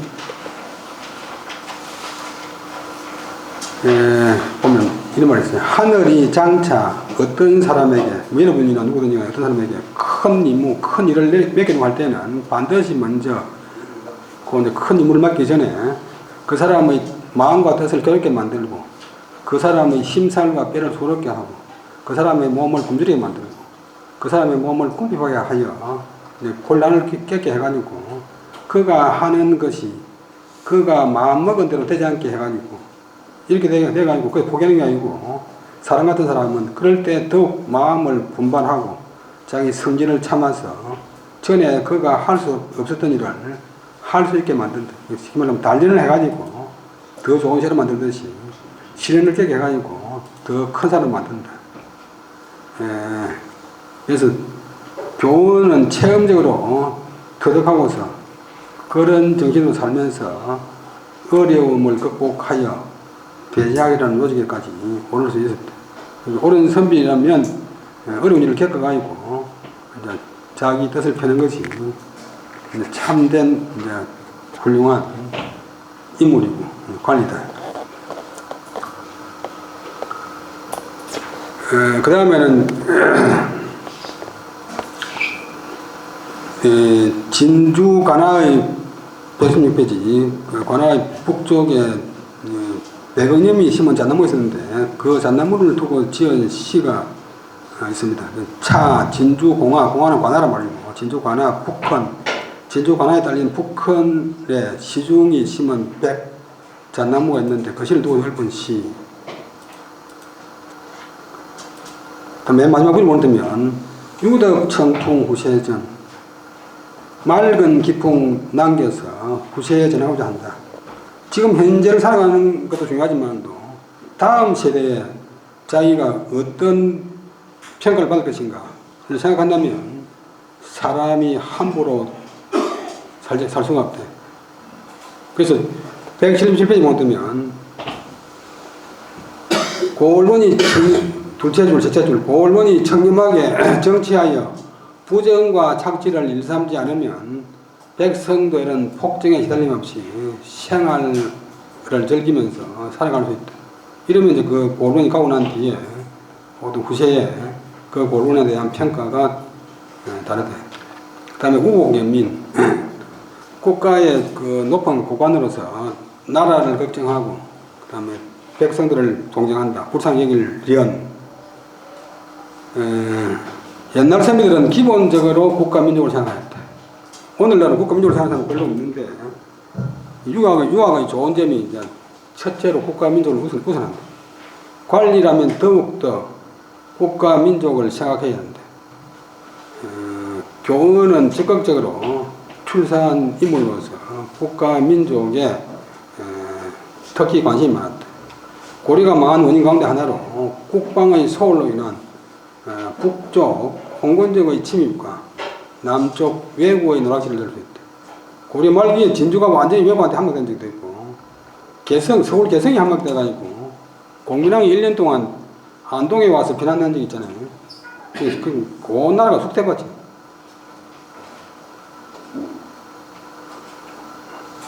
고려 말기에는 토지와 인력을 호족이나 힘센 귀족이나 사원이 절간이 이제 불교가 본래 이제 세상을 구제하려고 했지만 고려 말기가 아니고 정치와 결탁해가지고 국가의 국방력을 좀 먹고 그다음에 세금을 다 가로채가 버리고 하니까 사원이 겸병 아울렛 차지해버려가지고 많은 농민들이 다 그 절간에 소장이 국가 재정은 극도로 빈약하고 국방력이 극도로 약화되어야 돼. 고은은 국방에 대해서 특히 관심이 많다. 그 자기 아들 충장공 정부는 이 성을 쌓는 일, 그다음에 또 이 국방 이런 데 아주 전문가 있는데 그 아버지의 영향이 큰 것 같아요. 거제 견내랑 군은 그곳을 지나면서 그리고 세 번째 시 가운데서 이런 구절이 있어요. 하도 도이굴 차일기왕아 어떻게 도모하면 서모랑케 도의의 소굴이 지금 임금님의 교화 속으로 왕하 속으로 돌아올 수 있을까? 이 외부들은 남해는 물론이고 남부 지방에 들어가서 저 충청도까지 들어가서 분탕기를 일삼는 외구들의 소굴을 정벌하여 외구를 건설시키고 다시는 남의 나라를 침략하지 못하도록 교화를 시키는 그런 대책을 강구하고 있습니다. 그다음에 남해 관음포를 지나면서 옛날 수군을 거느리고서 외적을 섬멸한 정지 장군이 대책을 벌였는데 그 대책을 회상하면서 이런 식도 시를 지었습니다. 영웅의 그 당시 일 묻지 마소서. 지금도 사람들이 큰공 이야기를 좋아한다고. 영웅의 땅, 그 당시 일을 묻지 마소서. 지금도 사람들이 그 장군의 큰 공을 이야기하기 좋아한다고. 정지 장군이 외구를 능히 격퇴했는데 장군들 가운데서는 외구에게 패전하거나 쩔쩔매는 사람도 많았다. 다 장군들이 자기의 최선을 다해서 부대를 운영하거나 부하들을 다스리지 못해서 그렇다고 보고 정지 장군을 아주 높게 평가했다. 그다음에 웅천, 그 창원 웅천 가덕도에서는 성은 쌓아놨는데 지키는 사람이 없다는 것을 또 안타까워하는 그런 이야기가 있고, 그 다음에 고려 말기에 118페이지 중간 이 소족이나 사원들이 토지를 다 겸용해버려서 일반 백성들은 한 채의 땅도 소유하지 못했다. 그 무주 형성이라는 그런 시, 전라도 무주의 정치라는 그런 시가 있는데 보면 대표적인 시인데, 못된 관리들이 백성들을 착취하는 이야기 많습니다. 송고타나 세울 땅도 모두 공후, 공이나 훈택, 고관들의 집안으로 들어가서 시내와 산만 있어 관아에 속한 것이 많더라.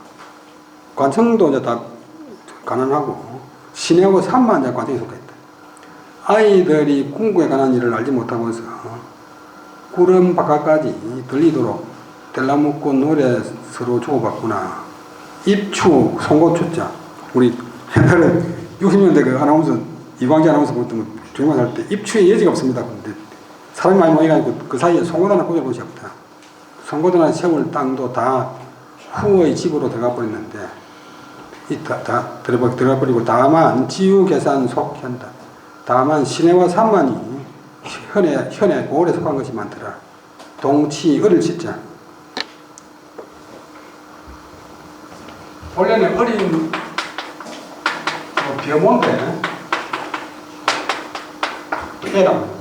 애들은 궁극의 나라의 군대를 어떻게 설치하고 나라를 다스리는 그런 일은 알지 못하고 천운 구름을 뚫고서 저 높은 산에 올라가서 최초가 뗄나무 하는 노래를 서로 주고받네.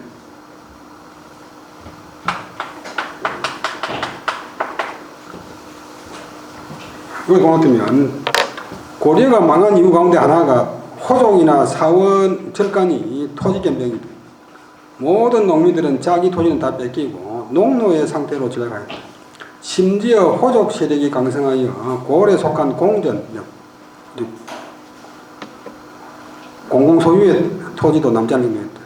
그래서 천진한 어린애들이 호족의 형포로 인해서 나라가 망하는지 하는지 모르고 산에 올라가서 뗄나무를 해와서 생계를 유지하고 있다. 이 시는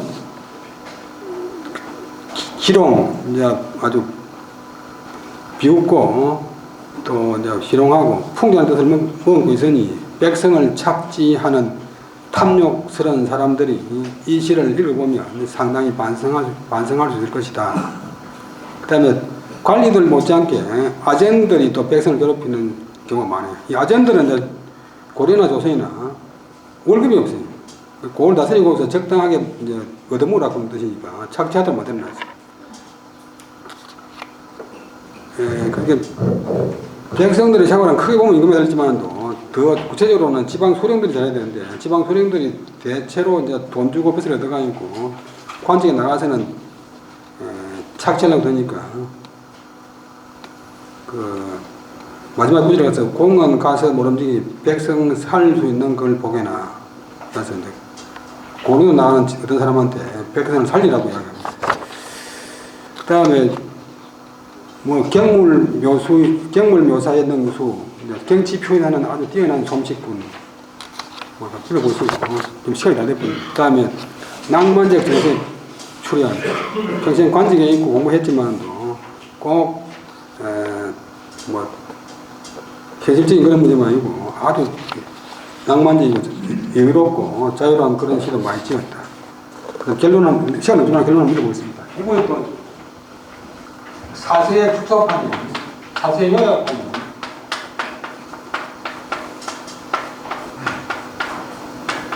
사서절교라고 하는 책을 만들어가지고 편집해가지고 사서도 양이 많으니까 사서절을 만들어가지고 성균관이나 각 향교에 보급해서 조선의 유학이 창성하는데 조선 초기에 끼를 했대.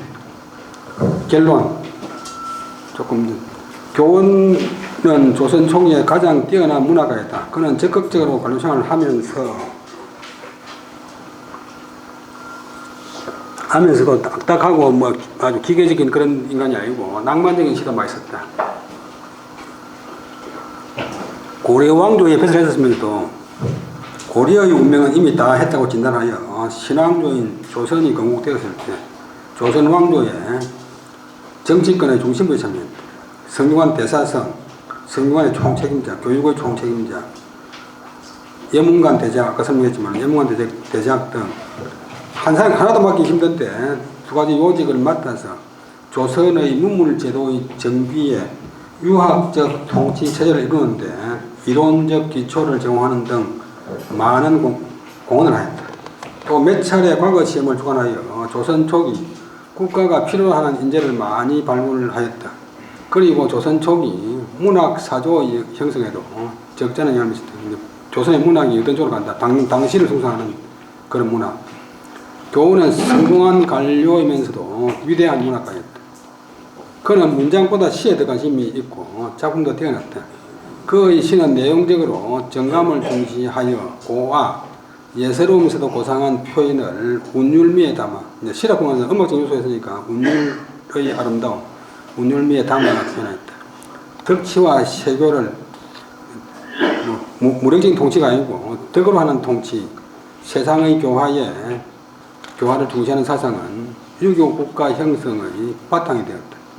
문장은 평이하면서도 통할 통자, 통할 창자 아주 뜻이 잘 통하여 핵심을 잘 서술하였고 난삽하거나 어려울 난, 어려울 삽, 또 덜벌 삽, 어렵거나 끄끄럽거나 기호를 부린 것은 없었다.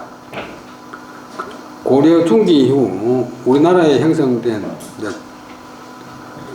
송시 숭상의 문학사적 조류에 얽매이지 않고 그는 당시를 숭상하였고 시대마다 이제 어떤 시대는 또 당시를 숭상하고 어떤 시대는 송시를 숭상하는데 고려 무신난 이후로 한때 송시를 숭상하다가 조선 초기부터 이제 당시로 교체가 돼요. 그의 시풍은 당시에 접근하였다. 조선 전기 문단의 대표격인 서거정 또과 조선 중기 시문평론의 대가 허균은 교원을 조선 초기를 대표하는 문학가로 추앙하였다. 그의 시는 현재 74수가 남아있으나 대부분 응수, 나무 요청에 의해서 지어진 것으로서 그의 자발적인 시성이 담긴 것이 아니기 때문에 그의 시의 진면목을 파악하기 어려운 점이 있다.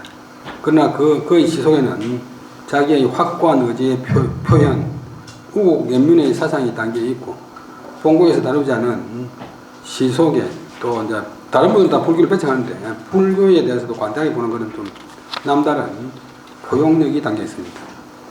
경물 묘사에서 높은 솜씨를 보여주었고 문화 정치의 능력이 있는 뛰어난 관료이면서도 낭만성 풍부한 시를 남겼다. 그래서 처음에 말씀드렸지만 그 하륜 같은 분이 연속곡이 계속 나오는데 이번에 연속곡이 한 번도 등장 안 하잖아요. 그만큼 이제 많이 잊혀진 분이지만 실제로 알고 보면 속 실력은 하륜 정성 못지않게 대단한 분이지. 조선 초기에 하륜 정성, 그 다음에 또 조금 더 후배인 또 경제 하연 정성, 또 교원 정의호, 이분의 아들 충장공 정분도 이제 우정을 지냈으니까 이런 분들 등등 해가지고 참 조선 전체의 조정을 참 좌지우지하는 그런 큰 인물들이 우리 진주에서 나왔고 또 특히 이분들이 다 젊을 때 진주 향교에서 공부한 분들이니까 또 여러분들 다 선배, 여러분들도 이런 분들의 좋은 뜻을 잘 이어가지고 더욱더 훌륭한 삶을 사시기 바랍니다. 연세가 78이 됐다고 그런 게 아니고 60대는 60부터 70대면 70부터 80부터 시작하면 얼마든지 될 수 있어요. 그러면 여러분들 또 연세 된다고 대충 시간 때운다고 생각하지 말고 아주 좀 거대한 목표를 세워가지고 앞날이 더 좋아지길 바랍니다. 강태민 주석이 항상 하는 말이 사국단에서 말입니다.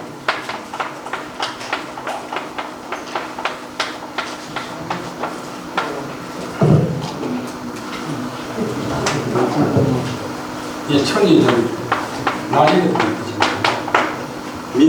명천 되고 정말 민풍 껑하고 민天껑하고 보는데 내일이 더 좋을 것이다. 오늘보다 내일 더 좋을 것이다 하는 희망을 갖고서 열심히 경남 유교대학에 참여하시고 또 경남 유교대뿐만 아니라 여러분들 스스로 한문을 할 수 있는 그런 경지까지 가기 바랍니다. 이 한문을 하려면 한문을 모르면 안 되니까 일단 한문 공부를 열심히 해야 됩니다. 오늘 수업 여기까지 마치겠습니다. 대단히 감사합니다.